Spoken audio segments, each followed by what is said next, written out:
Hey folks, here's a neat little trick or tip that I like to do when I'm applying casing to a door unit or window trim. Handy little tri-square.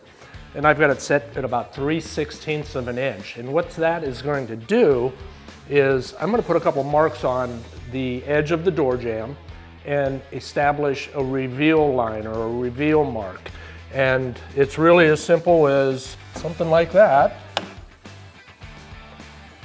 And I go across the head jamb, establish 2 points, and again, establish my corner.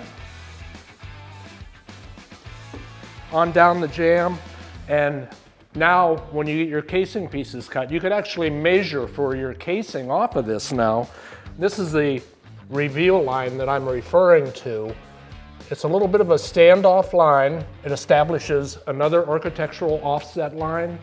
It gives your casing depth of field, so it stays pronounced and you're good to go. But now with establishing this line and this line, that would give me, in the case that we were doing a mitered casing, that would give me my short inside miter length. Same from the floor to this line establishes my overall leg length on the short side of the miter. And you can spend some time at the miter box and then come back and start setting your casing onto your door.